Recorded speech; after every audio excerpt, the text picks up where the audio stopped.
throbbing, pounding headache, bright zigzagging lines across your field of vision, sensitivity to light, lingering fatigue, disrupted sleep.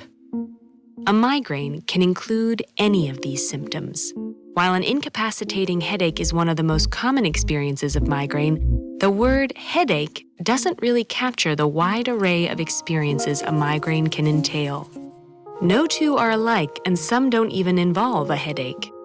So what then is a migraine? What's happening in the brain to cause it? To trace a migraine's anatomy, we have to begin in the days and hours leading up to a migraine, when people often identify warning signs ranging from fatigue or mood changes to bursts of yawning, sleep disruption, nausea, light and sound sensitivity, or even increased thirst. These warning signs point to a particular part of the brain, the hypothalamus. The hypothalamus normally controls the systems behind these symptoms, our body's internal hormonal balances, circadian rhythms, and water regulation. It has wide connections throughout the brain and is more active than usual in the days before a migraine. Another common warning sign is the migraine aura, which can take the form of transient visual changes, tingling, or even trouble speaking. These sensations come from a change in charge across cell membranes that leads to spreading changes in brain activity and blood flow across the brain. We don't know what triggers this change in charge, but it can spread quickly over the surface of the brain, causing different aura symptoms depending on the affected area. If it inches over the visual cortex, for example, it may cause an image or blind spot to spread over the visual field. During the headache phase, the trigeminal nerve plays a key role. The trigeminal nerve normally transmits touch, temperature, and other sensations from the skin to most of the face, part of the scalp, and some of the blood vessels and layers covering the cerebral cortex. Once activated, the trigeminal nerve transmits pain signals.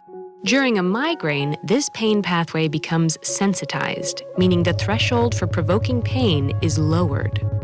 Sensations that would usually be pain-free, such as coughing, bending over, or light and sound, can become painful. Migraines are as common as they are diverse, affecting as many as 33% of women and 13% of men in their lifetimes. Still, there's much we don't know about them. We can see that migraine is a neurological disorder affecting multiple parts of the brainstem, cerebral hemispheres, and the nerves themselves. But we don't know for sure what exactly triggers each step, why some people get migraines and not others, why so many more women do than men, or why people's migraine patterns sometimes change over their lifetimes. Hormonal fluctuations are thought to have a role in some of these things. Some women experience a significant reduction in migraine frequency after menopause, when sex hormone fluctuations are fewer. Meanwhile, just before menopause, these fluctuations increase, and some women experience worsening or new headaches. People with migraines are more likely to suffer from depression, panic disorder, sleep disorders, and strokes, among other illnesses. The relationship with these diseases is likely complex, possibly reflecting the effect of migraine on those diseases or vice versa, or reflecting their shared genetic basis. Genetics almost certainly play a role, although with a few exceptions. There's no single gene that causes migraines.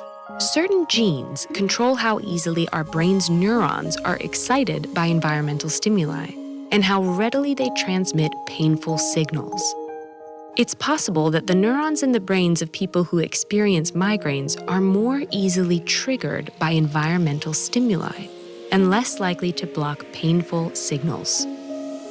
While there's no simple way to explain what happens in our brains with this complex disorder, one thing is for sure: migraine is much more than a headache.